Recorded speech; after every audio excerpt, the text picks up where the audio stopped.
गुरुग्राम के Crowne Plaza में उप मुख्यमंत्री दुष्यंत चौटाला ने एसोचैम और एमएसएमई संवाद कार्यक्रम में मुख्य अतिथि के रूप में शिरकत की और ग्लोबल सिटी पर भी चर्चा की गई। गुरुग्राम पहुंचे डिप्टी सीएम दुष्यंत चौटाला ने कार्यक्रम में शिरकत करते हुए हरियाणा में उद्योग को बढ़ावा देने को लेकर चर्चा की। इसके अलावा उद्योगपतियों से सुझाव भी लिए। इस बीच दुष्यंत चौटाला ने गुरुग्राम में विकसित की जाने वाली ग्लोबल सिटी को लेकर भी चर्चा की। इस दौरान उप मुख्यमंत्री ने कहा कि विश्व की सबसे बड़ी ग्लोबल सिटी गुरुग्राम में बनाई जाएगी और ये न केवल अत्याधुनिक होगी बल्कि रोजगार के अवसर भी उत्पन्न होंगे और इसी कड़ी में उद्योगपतियों के सुझाव के बाद ही इस ग्लोबल सिटी को विकसित किया जा रहा है।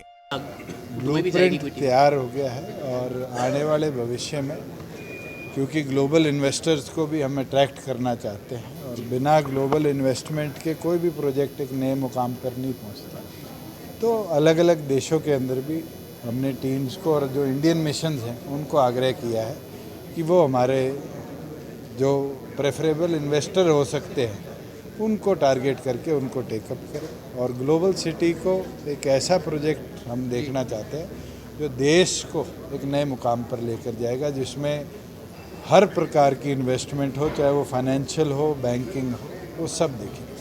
डिप्टी सीएम दुष्यंत चौटाला ने कहा कि इस कार्यक्रम में उद्योगपतियों से चर्चा की गई है कि उद्योग को कैसे बढ़ाया जाए, लेकिन इस बीच हरियाणा के लिए सबसे बेहतर और अच्छी बात यह है कि पिछले कुछ महीनों में हजारों करोड़ रुपए का इन्वेस्ट उद्योग स्थापित करने के लिए हरियाणा में काम किया गया है। इंडस्ट्री से निरंतर चर्चा रहती है और उसका नतीजा है, चाहे वो हरियाणा एम्प्लॉयमेंट एंटरप्राइज पॉलिसी हो, चाहे एरो डिफेंस प्रोडक्शन पॉलिसी हो, चाहे ई व्हीकल पॉलिसी हो, आईटी डाटा सेंटर पॉलिसी हो, ये इंडस्ट्री की बड़ी मांग रही है और उसको हमने इंक्लूसिव तौर पर टेकअप किया है और उसका नतीजा है कि इंडस्ट्री की बहुत बड़े लेवल पर इन्वेस्टमेंट भी आई है और हरियाणा ग्रो किया है।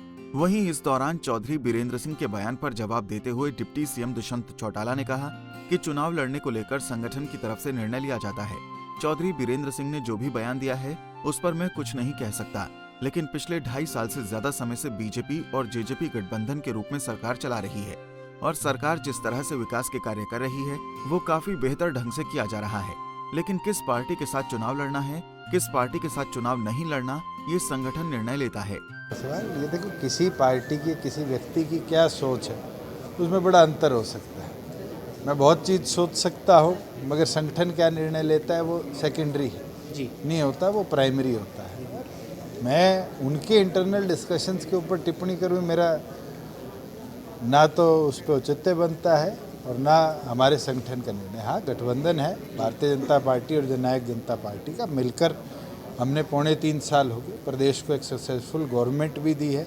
Despite Covid and farmer agitation हमने प्रदेश को आगे ले जाने का काम किया। बता दें कि बीरेंद्र सिंह ने फरीदाबाद में बयान दिया था कि भाजपा को लोकसभा और विधानसभा में अकेले चुनाव लड़ना चाहिए, किसी राजनीतिक दल के साथ चुनाव नहीं लड़ना चाहिए। गुरुग्राम से मोहित कुमार, पंजाब केसरी टीवी।